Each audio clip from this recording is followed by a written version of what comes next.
ಜಮ್ಮು ಕಾಶ್ಮೀರಕ್ಕೆ ಸ್ವಾತಂತ್ರ್ಯ ಸಿಕ್ಕಿರುವಂಥದ್ದು ಯಾವಾಗ ಅನ್ನುವಂತಹ ಪ್ರಶ್ನೆಯೊಂದು ಇವಾಗ ಮುಂದಾಗಿ ಬರ್ತಾ ಇರೋದಕ್ಕೆ ಕಾರಣ ಅಲ್ಲಿನ ಜನ ಆಡ್ತಾ ಇರುವಂತಹ ಮಾತು. ನಮಗೆ ನಿಜವಾದಂತಹ ಸ್ವಾತಂತ್ರ್ಯ ಸಿಕ್ಕಿದ್ದು 2019ರಿಂದ ಅನ್ನುವಂತಹ ಮಾತನ್ನು ಹೇಳ್ತಾ ಇದ್ದಾರೆ ಮೋದಿ ಸರ್ಕಾರದಿಂದ ಅಂತ ಹೇಳ್ತಾ ಇದ್ದಾರೆ. ಇವತ್ತು ಕಾಶ್ಮೀರದಲ್ಲಿ ಜನ ಭಾವುಕರಾಗಿ ಆಡದಂತಹ ಮಾತುಗಳಿವು. ಕಾಶ್ಮೀರದ ಜನರಷ್ಟೇ ಅಲ್ಲದೆ ಪ್ರಧಾನಿ ಮೋದಿಯವರ ವಿರೋಧಿಗಳು ಕೂಡ ಇವತ್ತು ಅವರನ್ನು ಹೊಗಳಿರುವಂತಹ ಪ್ರಸಂಗ ನಡೆದಿದೆ. ಅದರ ಬಗ್ಗೆನ ವರದಿಯನ್ನು ನಿಮಗೆ ತೋರಿಸ್ತೀನಿ.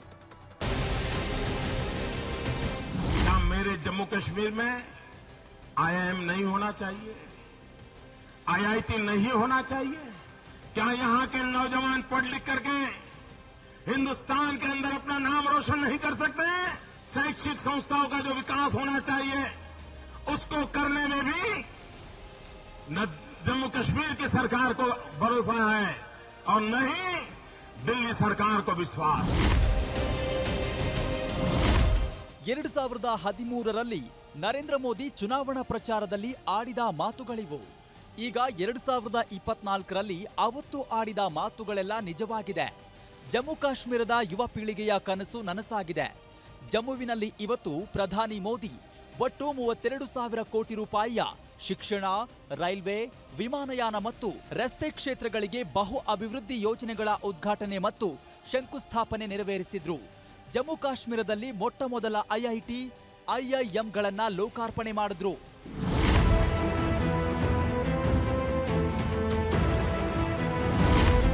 ಜಮ್ಮು ಮತ್ತು ಕಾಶ್ಮೀರದ ಜನ ಮೋದಿ ಅಭಿವೃದ್ಧಿ ಯೋಜನೆಗಳನ್ನ ಕೊಂಡಾಡಿದ್ರು, ಭಾವನಾತ್ಮಕವಾಗಿ ಮಾತನಾಡಿದ್ರು. ಜಮ್ಮು ಕಾಶ್ಮೀರಕ್ಕೆ ಐಐಟಿ, ಐಐಎಂ ಮತ್ತು ಐಐಎಂಎಸ್ನಂತಹ ಶಿಕ್ಷಣ ಸಂಸ್ಥೆಗಳನ್ನ ಕೊಟ್ಟಿದ್ದಕ್ಕೆ ಜಯ ಘೋಷಗಳನ್ನ ಮೊಳಗಿಸಿದ್ರು. अभी तक ऐसा कोई पीएम न आया न कोई आएगा। तमाम पॉलिटिकल पार्टी ने हमारे साथ बहुत धोखा किया, हमसे वोट लिया, हमें कुछ नहीं दिया। मोदी जी ने हमारे पहाड़ी हमारे समाज को हमारा हक दिया है। कह रहे थे कि हमारा जो हिंदुस्तान है वो 47 में आजाद हुआ, लेकिन मैं दावा से कहता हूँ कि हमारा जम्मू कश्मीर 5 अगस्त 2019 को आजाद हुआ है।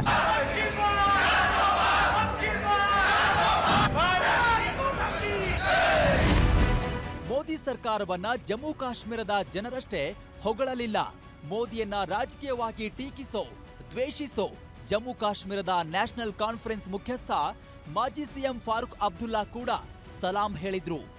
रेल जो है हमें कनेक्ट करेगी और जिसकी हमें बहुत ज़रूरत थी, ये बहुत बड़ा कदम आज उठाया है और मैं मुबारक करता हूँ रेल मिनिस्ट्री को, प्रधानमंत्री को, जिन्होंने इसमें योगदान दिया और आज हम इसका पहला कदम देख रहे हैं.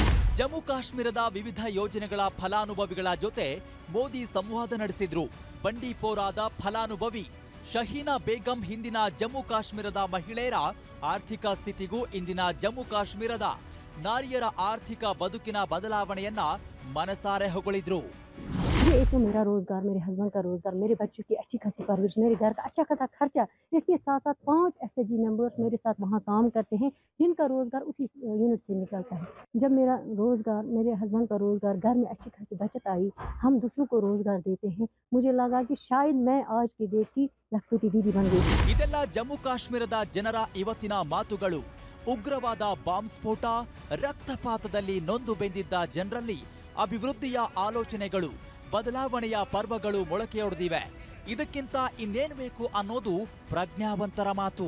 ಅಂದಹಾಗೆ ಇಡೀ ಕಾರ್ಯಕ್ರಮವನ್ನೆಲ್ಲ ಮುಗಿಸಿದ ಮೋದಿ ಕೊನೆಗೆ ಜಮ್ಮು ಕಾಶ್ಮೀರದ ಜನರಿಗೆ ಕೊಟ್ಟ ಸಂದೇಶ ಇಷ್ಟು. देश में शिक्षा को आधुनिक बनाने का जो मिशन हमारी सरकार ने चलाया है, उसका आज यहां और विस्तार हो रहा है. साल 2013 के दिसंबर में जब मैं बीजेपी की ललकार रैली में आया था, मैंने सवाल उठाया था क्या जम्मू में भी आईआईटी और आईआईएम जैसे आधुनिक शिक्षा संस्थान क्यों नहीं बन सकते? वो वायदे हमने पूरे करके दिखाए. मोदी की गारंटी यानी गारंटी पूरा होने की गारंटी. Bureau report, news 18. ಕನ್ನಡಿಗರ ಮೆಚ್ಚಿನ ನಿಮ್ಮ ನ್ಯೂಸ್ 18 ಕನ್ನಡ ಈಗ ವಾಟ್ಸ್ಆಪ್ನಲ್ಲಿಯೂ ಲಭ್ಯ. ಕರ್ನಾಟಕ ಮತ್ತು ದೇಶ ವಿದೇಶದ 360 ಡಿಗ್ರಿ ಸುದ್ದಿ ವಿವರವನ್ನ ನೀವು ನಿಮ್ಮ ಕೈ ಬೆರಳುಗಳಲ್ಲಿಯೇ ಪಡೆಯೋದಿಕ್ಕೆ ಈ QR ಕೋಡ್ ಅನ್ನ ಸ್ಕ್ಯಾನ್ ಮಾಡಿ. ನಮ್ಮ ಚಾನೆಲ್ ಅನ್ನ ಫಾಲೋ ಮಾಡಿ, ನೋಟಿಫಿಕೇಶನ್ ಆನ್ ಮಾಡಿ.